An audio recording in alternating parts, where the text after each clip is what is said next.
Hi folks, welcome back to the Addicted Bookworm. Alrighty, so I'm back with another video, and this is The Ghost Who Loved Diamonds by Bobbi Holmes. This is book 2 in the Haunting Danielle series. Absolutely am in love with this series.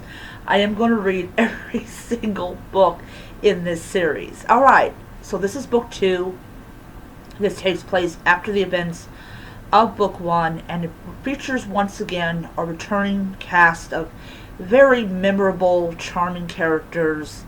Some of them don't become quite so charming towards the end of the book, but yeah. So Danielle is about ready to open her B&B, but of course she decides to have this big event, which is not a good idea. Not, we're saying the idea of having an event is not good, but the fact that she decides to wear the necklace, which is a combination of emeralds and diamonds and gold. This is an heirloom that she inherited unknowingly when she got the house. So what ends up happening is her cousin Cheryl shows up. And Cheryl is a girl that inherited a giant bulk of her money. She inherited her fortune from the death of her parents. And so what ends up happening is Cheryl decides to spend her time making Daniel's life a living hell. And she goes on and on about how she owns half the necklace, and she does not want to sell it, and she owns half of Morrow House and all this stuff, and how she does not want people to come in and out of the house and all that stuff. So she sets herself up in the red room, where she does not allow the housekeeper to clean her room. I mean, she cleans everywhere else, but no, not the red room. Alright, so she decides that she's going to basically wear the necklace. And, she pressures her cousin into letting her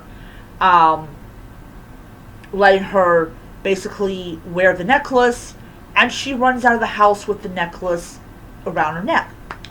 Well, a week later, she's found dead. And this is how Danielle finds out that Cheryl happens to be DEA. Dead.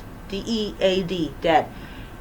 Cheryl's ghost appears in Morrow House. It seems like everybody appears in Morrow House, both alive and dead, for some really unknown reason.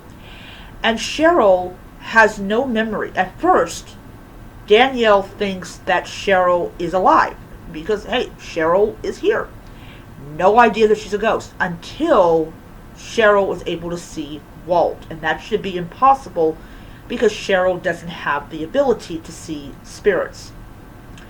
And then Danielle has Lily come in, who she has told about her ability, and Lily can't see Cheryl, which means Cheryl's dead. She's a ghost. Well, as time progresses on, there is so many things the police department does wrong in this case. First, they arrest I believe it's Adam, for her murder. And of course, they're still talking about how Danielle Boatman is, the one that most likely killed Cheryl, because they weren't exactly close. They fought all the time, and there was a time that Walt hit her. Oh, yes. Danielle got accused of that. And then, of course, what ends up happening is there's a guy called Sam Haynes, who is discovered with the missing gems, and he confirms that Adam was out of it. So, of course. Now, here's the thing. As time progresses on, it becomes more and more apparent that Danielle has killed Cheryl, especially when Cheryl's attorney shows up with Cheryl's will. Cheryl left everything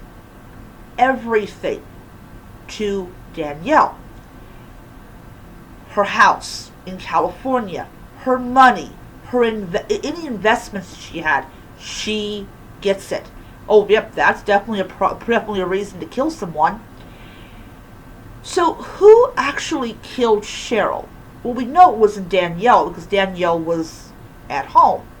We know it wasn't Sam because, oh, he's guilty of as being a thief, and that's not actually a crime that will send you to the electric chair. Adam didn't do it. Who did it? Well, guess what happens? Cheryl finally remembers who her killer is, and it's her attorney. No, not Cheryl's attorney. Danielle's attorney. And I'm like, what the hell? What?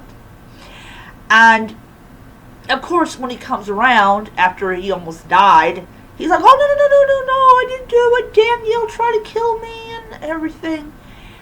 There's only one small problem with that. Adam has a camera in his office. It's always recording. Guess what it recorded? Well, if you're watching this video and you guess it's the attorney, you will be totally right. Adam says, I really do need to give a review on Amazon for that. It came out that when Danielle and Cheryl's great aunt, the woman who did that, was making out her will, her attorney suggested that she makes it out to O'Malley Trust. O'Malley Trust is a fraud. Totally a fraud. If Danielle got arrested, they would automatically get Cheryl's estate. All $10 million. Plus anything they could sell off and all that. At the end of it, after everything is said and done, Cheryl outfit changes to this beautiful blue dress that's very, very unlike Cheryl. And with one little wave, Cheryl vanishes. She's moved on because her killer's been caught. I loved it. It was so beautiful. So beautiful. I loved this book. And she even admitted, she said, yes, I left you my estate. I don't know why it's anyone's business who I leave my money to. It's my money. I can do whatever I want with it. Which is true. And she tells Daniel, I did care about you. It was sweet. So at the end of it, Daniel finds out that Cheryl actually did care about her.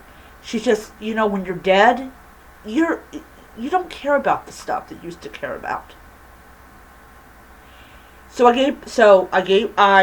gonna say I gave it 5 stars on Goodreads because I didn't even put it on Goodreads. Anyways. Alright, so the next one is The Ghost That Wasn't There. And I'm super excited to get around to actually getting that book. And yeah. So I really thought it was a good book. Danielle is even more wealthy than she is now. And she made a comment. I really wish everybody would stop making me their sole beneficiary. It's really a pain in the butt. Now she owes more inheritance tax. Wow. Thankfully, I inherit nothing when my mama passed away. I'm thankful my mama wasn't rich because I would have been like, and I've been there, the sole beneficiary thing. It's not pleasant. People think it's exciting. Wow, all this money. No, it's not. It's not good. Don't ever be a sole beneficiary of an estate. Don't ever. Alright, so anybody wants to know that was my grandmother that I ended up being the sole beneficiary to her estate? No, she did not have a ton of money. And no, I don't have any of it left. If I did, I would probably have a different background. Alright, so it's time for me to go. And I will see you guys tomorrow. Tomorrow I'm off. Yay. So I'll see you guys around. Bye.